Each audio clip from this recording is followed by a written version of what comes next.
দুনিয়াকে ইস্তেমাল করা যায়, ব্যবহার করা যায়, কিন্তু দুনিয়াটাকে অন্তরে ঢুকানো যায় না। যারা দুনিয়াটাকে অন্তরে ঢুকাইছে ওই মানুষটা ধ্বংস হয়ে গেছে। কারণ দুনিয়া ক্ষণস্থায়ী। দুনিয়া কি? মানুষ যখন পরকাল বাদ দিয়া আল্লাহ এবং তার রাসূলের বিধিবিধান সব বাদ দিয়া যখন দুনিয়ার ভিতরে ঢুকা যাইব, অটোমেটিক আখিরাত তার অন্তর থেকে বাহির হইতে থাকবে, কমতে থাকবে। আল্লাহর নবীর একজন সাহাবী, বিশ্বনবী রাহমাতুল লিল আলামিনের সাহাবী,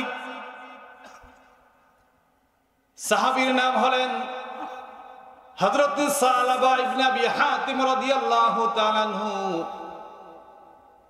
সালাবা ইবনে আবি হাতিম নবীজির কাছে গিয়ে বলেন, ইয়া রাসূলুল্লাহ, আপনি একটু আমার জন্য দোয়া করেন যেন আল্লাহ তাআলা আমাকে মাল দৌলত দান করে,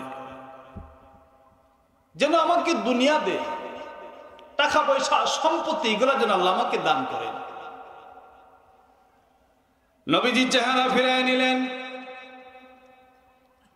আবার গেলেন, দোয়া করলেন না। তৃতীয়বার নবীজিকে ডাক দিয়ে বলেন, ইয়া রাসূলুল্লাহ,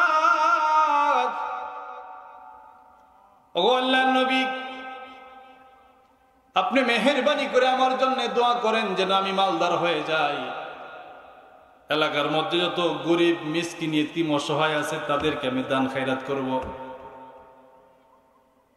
কেমন জায়গাত গেলেন?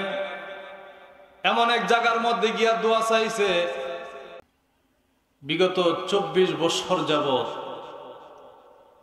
এই মহল্লার মানুষেরা, যুবক মুরব্বী সকলেই মিলে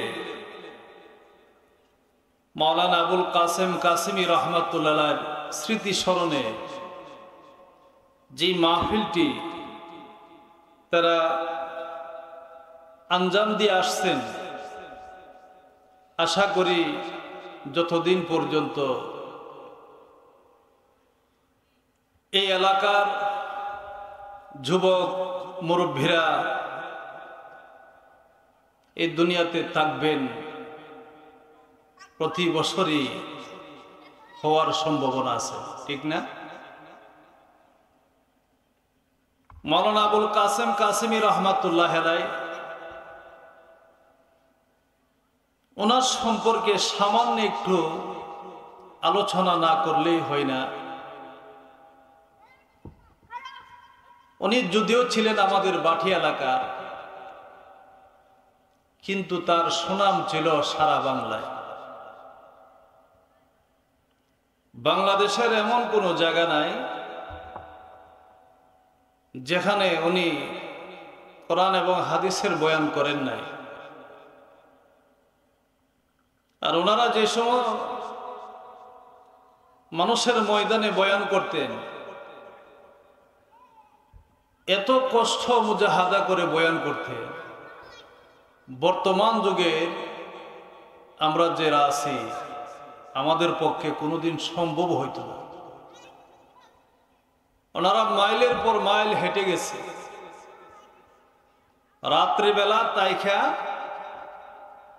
ফজরের নামাজ পড়া, এরপরে নাস্তা পানি খায়া আবার হাঁটা লইছে। এমনও সময় গেছে কয়েক মাইল পর্যন্ত হাঁটতে হইছে। ওই সমস্ত ব্যক্তিরা এত কষ্ট মুজাহাদা করে এই ওয়াজের মাঠটাকে তৈরি করে দিয়ে গেছে। আজকে আমরা খুব সহজে ওয়াজ করতে পারি। বেশি নয়, আজ থেকে 15 বছর আগে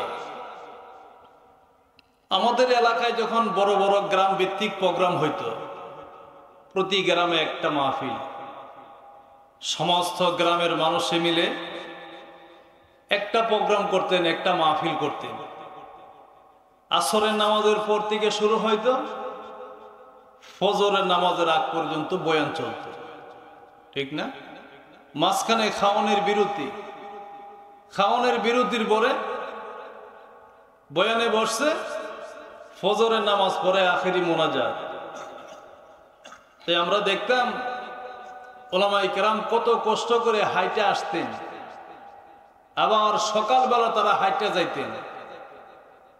এই কষ্ট করে গেছে বিদায় এই ওয়াজের মাঠটা এতদিন পর্যন্ত টিকে আছে। তো মাওলানা আবুল কাসেম কাসিমি রহমাতুল্লাহ আলাইহি তিনি একজন আল্লাহর ওলি ছিলেন, তিনি একজন হক্কানি আলেম ছিলেন, তিনি একজন বুজুর্গ ছিলেন। যারা মুরব্বীরা আছে তাদের মুখে আমি শুনেছি যে বলতেন যে হুজুর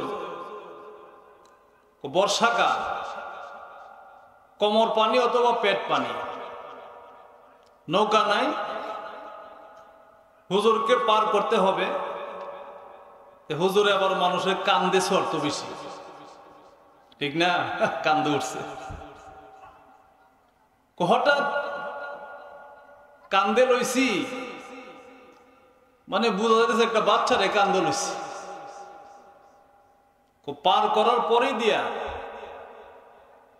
মনে হইতেছে যেন অনেক বিশাল ওজনের একজন ব্যক্তি। ওনার একটা কারগুজারি, এখান থেকে আমরা একটা সবক নিব। সবক দারুল উলুম দেওবন্দ মাদ্রাসায় যখন লেখাপড়া করে, দুইজন ছাত্র বসে পড়তেছে, দুইজনের মাঝখানে একটা 5 টাকা নোট। কয় টাকা নোট বলেন? 5 টাকা নোট। তো একজন ওইটা গেছে, যে ওইটা এখান থেকে গেছে জরুরতে, ওনারই মূলত টাকাটা। আর যিনি পাশে বসে পড়তেছে উনি খুব মন দিয়ে পড়তেছেন, এদিক সেদিক তাকাইতেছেন, গভীর ভাবে পড়ার মধ্যে মগ্ন। এমন সময় টাকাটা এখান থেকে একটা বাতারি আছে না, বাতারি, এটা টাকাটার মধ্যে সুটকির গন্ধ করতো, টাকাটা নিয়ে গেছে এখান থেকে। টাকাটা কি করছে? নিয়ে গেছে। কে নিয়ে গেছে? বাতারি নিয়ে গেছে। এখন উনি জরুরত সাইরা যখন আসছে, এসে দেখে টাকাটা নাই। আচ্ছা আপনারা বলুন তো দেখি, উনি আইসা বলবে যে কে নিছে টাকাটা? এই জন্য কোনো মানুষের উপর খারাপ ধারণা করতে নাই। কি করতে নাই? খারাপ ধারণা করতে নাই। পরে দেখা গেছে কি টাঙ্গের পিছনে এই টাকাটা পাওয়া গেছে, কিন্তু উনি বলতেছে না। তাই মাওলানা আবুল কাসেম কাসিমি রহমাতুল্লাহ বলতেছে, দেখো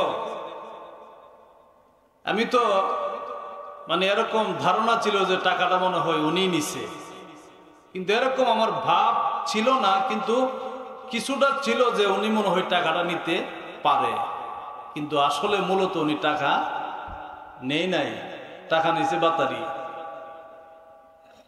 বুঝাচ্ছে কথা?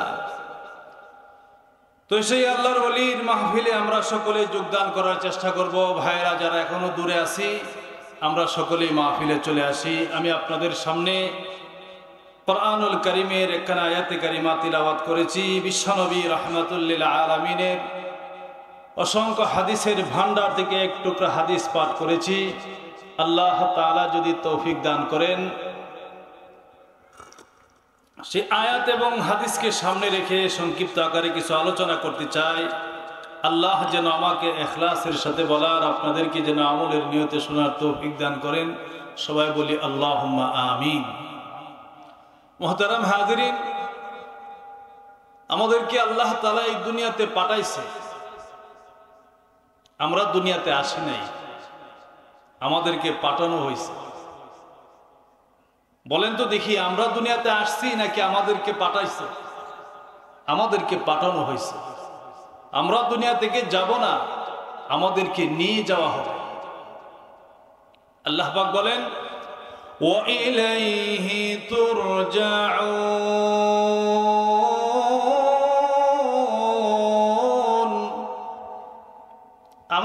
কাছে, আমারই দিকে প্রত্যাবর্তন করতে হবে, আসতে হবে। তাহলে এই দুনিয়াটা থাকার জায়গা নয়। দুনিয়াতে কেউ থাকতে পারবে না, থাকার জন্য আমরা আসি নাই। এই দুনিয়াটা একেবারে ক্ষণস্থায়ী, আর চিরস্থায়ী হলো আখিরাত। আর দুনিয়া খুলিকাত লাকুম ওয়া আনতুম খুলিকতুম লিল আখিরাহ। এই দুনিয়াটা, সারা পৃথিবী যা কিছু আমরা দেখতেছি সব কিছু বানানো হয়েছে আমাদের জন্য, আর আমাদেরকে বানানো হয়েছে আখিরাতের জন্য। তাহলে আমরা এই দুনিয়াতে কেউ চিরদিন থাকতে পারবো না, কেউ চিরদিন দুনিয়াতে থাকার জন্য আসে নাই। আল্লাহ পাক বলেন, তোমরা দুনিয়ার হায়াতটাকে প্রাধান্য দিও না।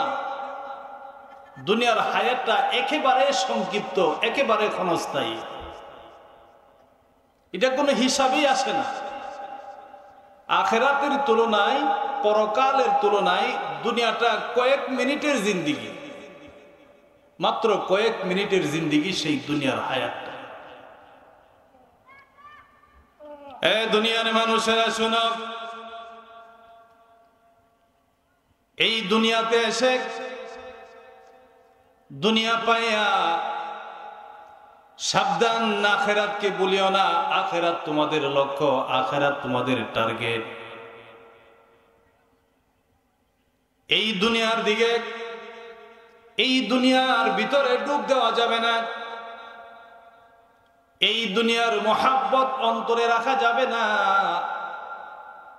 এই দুনিয়ার জন্য আমাদেরকে পাঠানো হয় নাই, আমাদেরকে এই দুনিয়ার জন্য সৃষ্টি করা হয় নাই। আহকামুল হাকিমিন আল্লাহ রাব্বুল আলামিন বলেন,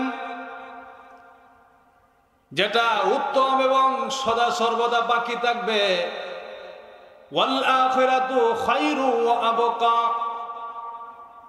আখিরাত ভালো, উত্তম এবং সেটা বাকি থাকবে, কোনোদিন শেষ হবে না। দুনিয়ার জীবনের এক দিক দিয়া শুরু আছে, অপর দিক দিয়া শেষ আছে, কিন্তু আখিরাতের জিন্দেগি যেদিন থেকে শুরু হবে আর কোনোদিন শেষ হবে না। আখিরাত শেষ হবে না। দুনিয়ার শুরু আছে, দুনিয়ার শেষও আছে। এই যে সুন্দর পৃথিবী দেখতেছি, আসমান জমিন পাহাড় পর্বত নদী নালা, কত রং বরঙ্গের বিল্ডিং, কত বানাখানা।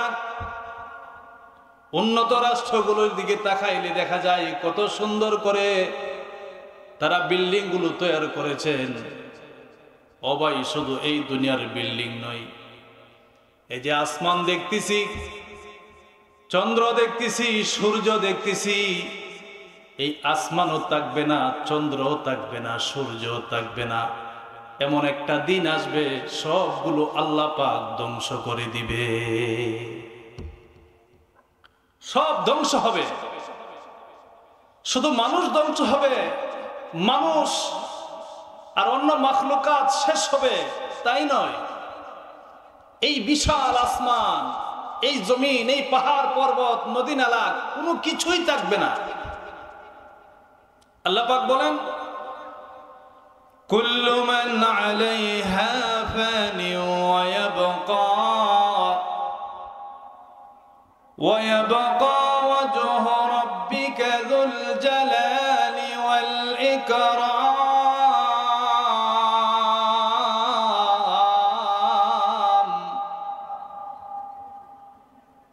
যা কিছু আছে সব ধ্বংস হবে। সম্মান ও মর্যাদার অধিকারী একমাত্র আল্লাহ তাআলা বাকি থাকবেন, আর কিচ্ছু থাকবে না, সব শেষ। তাহলে দুনিয়াও থাকবে না। দুনিয়াটাকে আল্লাহ পাক ধ্বংস করে দিবেন। যেই দুনিয়া থাকবে না, যেই দুনিয়া ধ্বংসশীল, এই দুনিয়ার মোহাব্বত আমার অন্তরে কেমন ভাবে ঢুকাইব। একটু আগেও খবর শুনলাম, ওই যে এই মসজিদটা যে বানাইছে রাজমিস্ত্রি, অনেক ভালো মানুষ ছিল,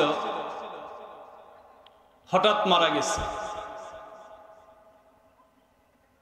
তাহলে মানুষের গ্যারান্টি নাই।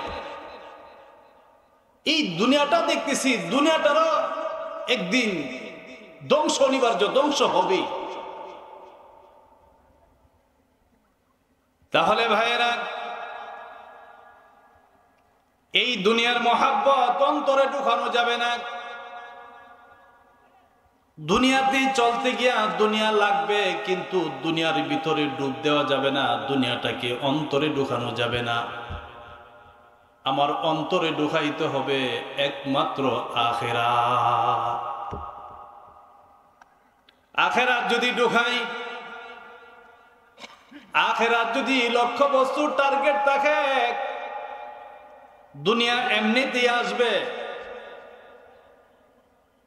আর দুনিয়া দুনিয়া করে যদি দুনিয়ার মধ্যে আমরা ডুব দিয়া দিই, দুনিয়াটাকে অন্তরের ভিতরে ঢুকাই, তাহলে আপনি আমার লক্ষ্য বস্তু আখিরাত কিন্তু অন্তর থেকে বাহির হয়ে যাবে।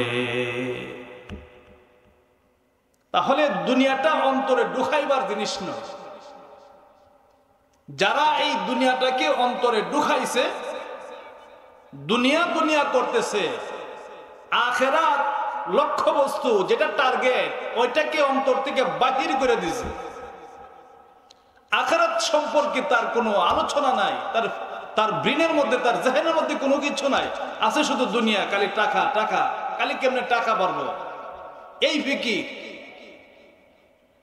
কিন্তু একটু চিন্তা করে দেখে না, আমি আজকে 20 খানি জমির মালিক, 20 লক্ষ টাকার মালিক, আমার নিঃশ্বাস বন্ধ হয়ে গেছে, 1 পয়সার মালিকও আমি না, ঠিক?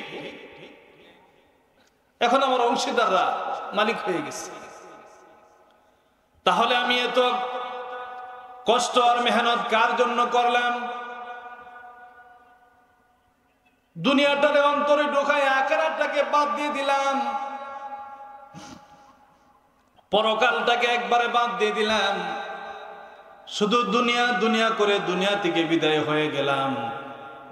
এই জন্যে আল্লাহর নবী ফরমান, আদ-দুনিয়া জিফাতুন ওয়া তালিবুহা কিলাব।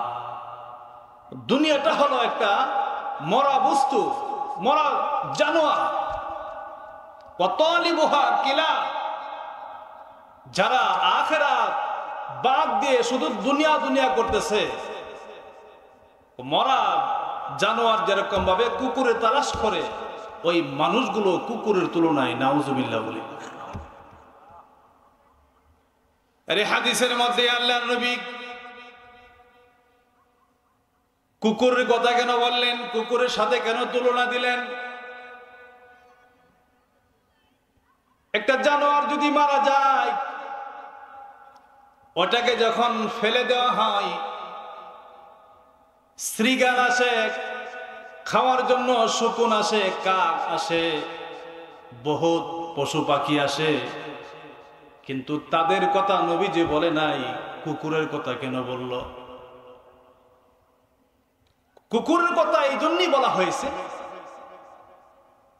একটা মরা জানোয়ার, একটা মরা জন্তু যদি একটা কুকুরে দেখে, সে মনে করবে যে এটার মাথা থেকে নিয়ে লেজ পর্যন্ত পুরাটা আমি খাবো, আর কাউকে দিব না। বুঝাইছে কথা? এই কুকুরের ধারণাটা হলো, এটার মাথা থেকে নিয়ে লেজ পর্যন্ত আমি একা খাবো, কাউকে দিব না। এই জন্য কিছুক্ষণ খা, কিছুক্ষণ এটা পাশে বসে থাকে, যাতে অন্য একটা কুকুর না আসে। আর একটা শকুন যদি একটা মরা জন্তু দেখে, তার দল বল যা আছে সব নিয়ে সেই মরা জন্তুটাকে খাওয়ার জন্য আসে। আর একটা কাওয়া যদি দেখে,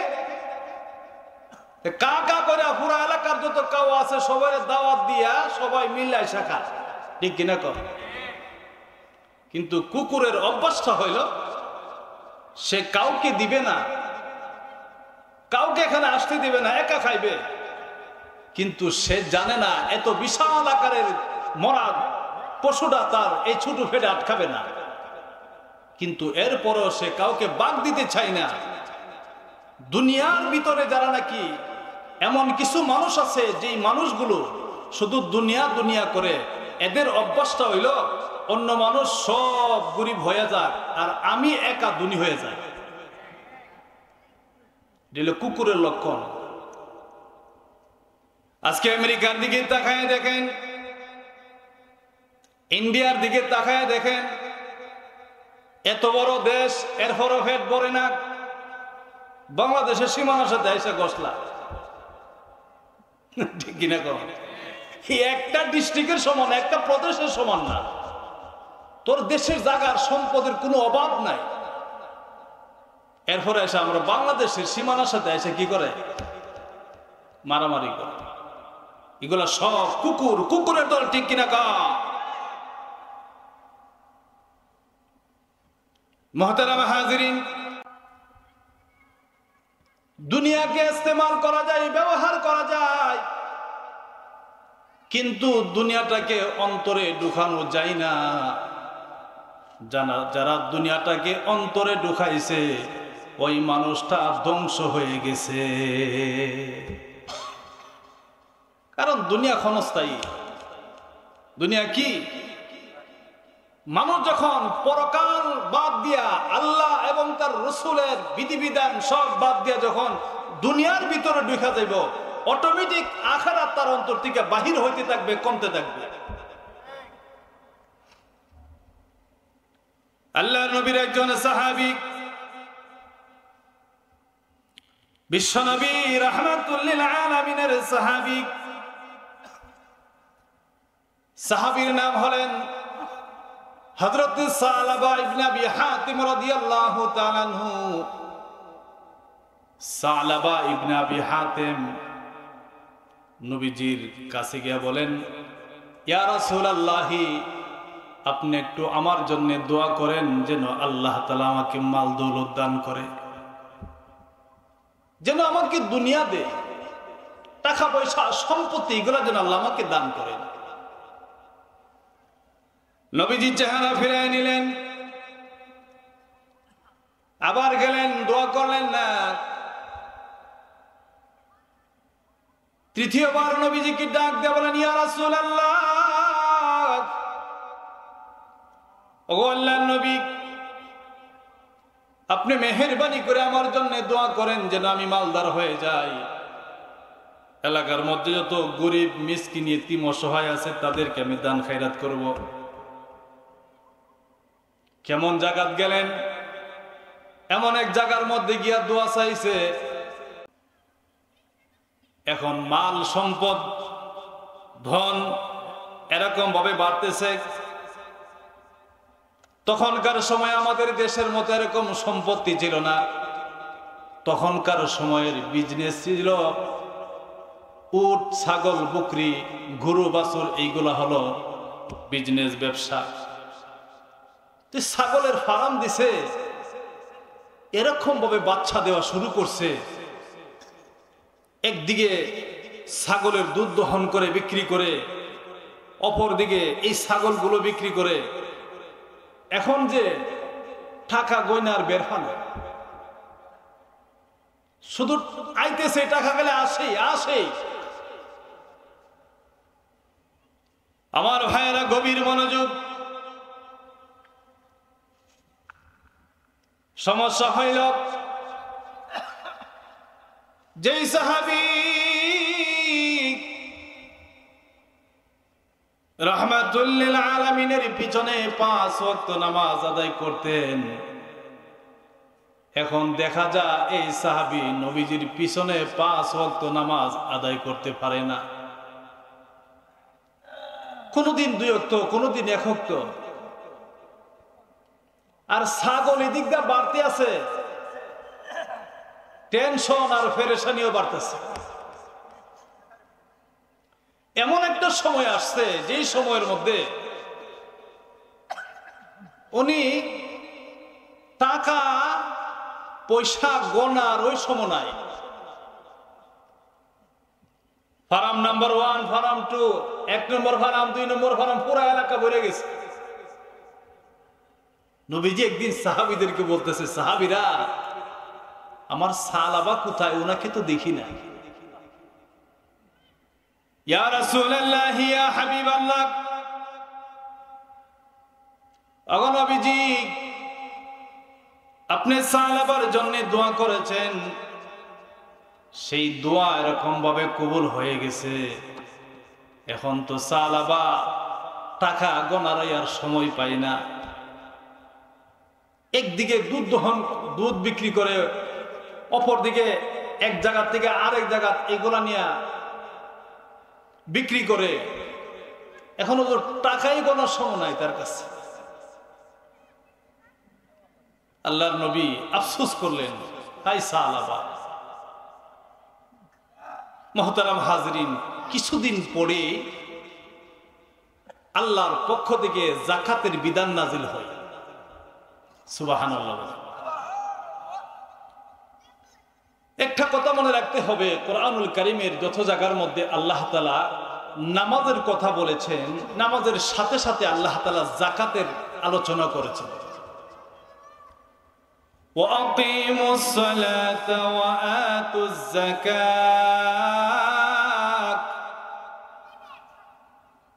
وَيُقِيمُونَ الصَّلَاةَ وَيُؤْتُونَ الزَّكَاةَ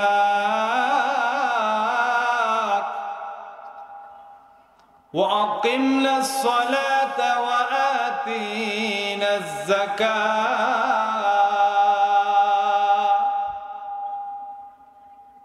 যত জায়গায় আল্লাহ তাআলা নামাজের কথা বলেছেন, সাথে সাথে আল্লাহ তাআলা যাকাতের কথা বলেছেন।